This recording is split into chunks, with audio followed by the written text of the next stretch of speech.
very special term that I actually like. It's commodity fetishism, and it talks about the spectacle being something easy, something I don't know how to say digerible, Digestible? digestible, yeah, for people, and you just have to sit down and relax. The show is gonna start for you, right in front of you. So Okay, good. Anybody else?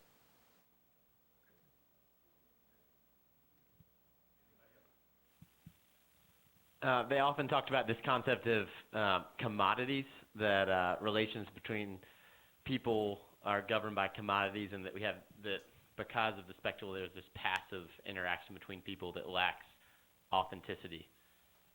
Yeah, very good. A person's individuality suddenly becomes a commodity, and then that commodity is governed by exchange, time, money. Somebody else's time and money, by the way. Okay, good. What about the machine?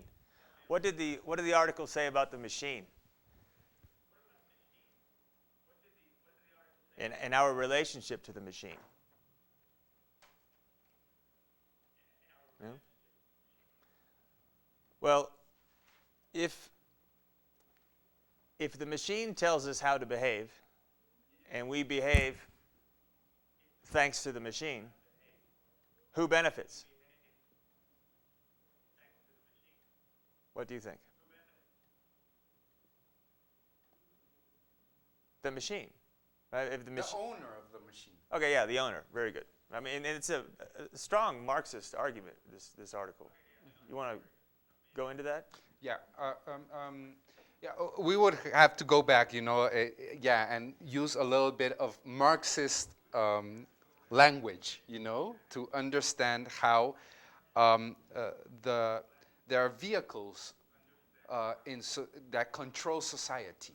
The owners of those vehicles, send messages so that the society keeps the way it should be for the benefit of those few that are the owners of, So in a society where the spectacle is a main issue, sending the message of we are informing, we are entertaining, we are, so that you stay like an observer, Passive. a passive, a little bit what you were asking in the beginning, no? Somebody that is not interacting, but just, receiving the world as it is or as it should be, a little bit this big brother, idea. And then one-dimensional thinking. Beg your pardon? One-dimensional thinking. One-dimensional thinking, double thinking, in the sense of, if you read George Orwell, this double thinking is that you are accepting two different levels of reality, even though they have a contradiction. You see that people are poorer each day, and you hear through the news that the country is getting richer. And you accept those both realities. This is very common in Mexico. And we see in one hand, how most part of the society is struggling, and day by day are struggling even, in a much more profound way. And on the other hand, you're seeing through the media, how the owners, and owners can be politicians or wealthy people or whatever, are seeing that we're going better and better and better.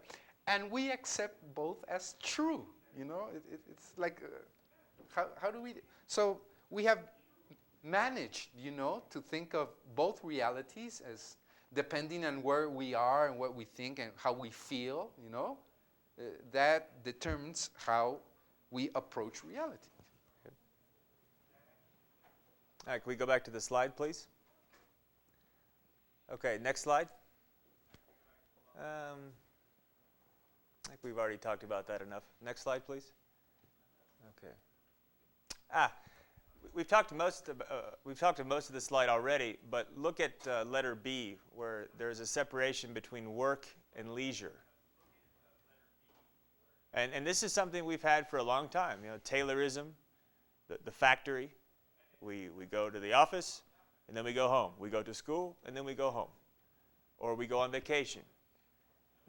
Why do we have, why is Sunday on the same day every week? What is that? That's very rational. But that's a very strong separation. Separation is a very violent idea. Would anybody like to make a comment on perhaps the fusion of work and leisure, or maybe why it's necessary to have a separation, or why, or how we could perhaps change that model?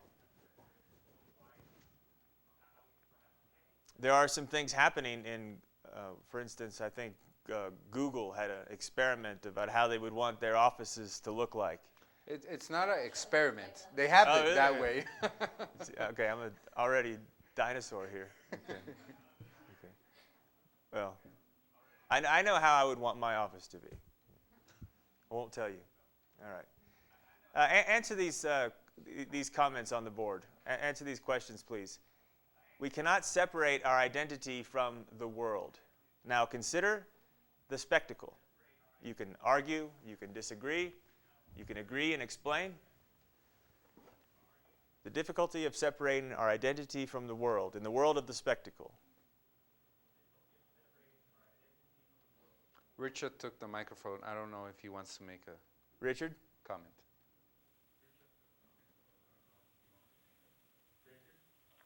I was just going to say that time is getting away from us, and one student asked me if you're going to send these slides by Blackboard or some way to everybody. We're going to put it in the Blackboard.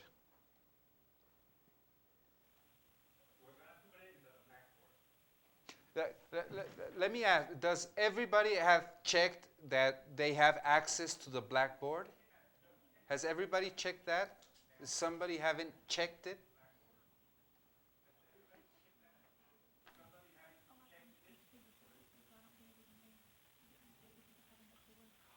What they're saying is that it would really help if there are going to be slides in every presentation, if maybe we could get the slides before the presentation, so that, I mean, we could go through them as you're going through them, so to speak, and maybe think about them a little beforehand.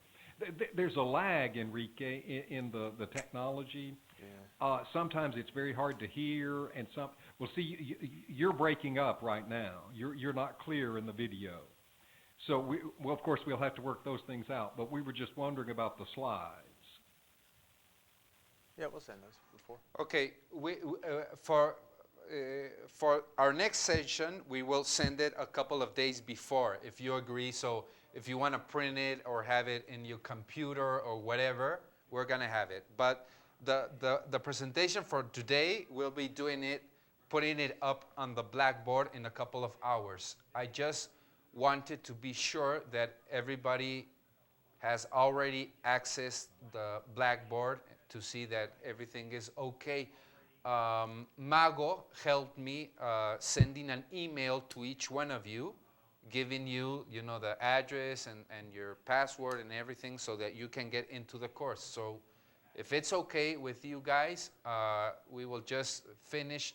When we finish the class, we'll go to the office and check a couple of things and then put it in the Blackboard. Okay? And for our next session, we will send you the presentation a couple of hours before, couple of days before, and maybe that can help a lot so that you can follow the arguments of the class, okay?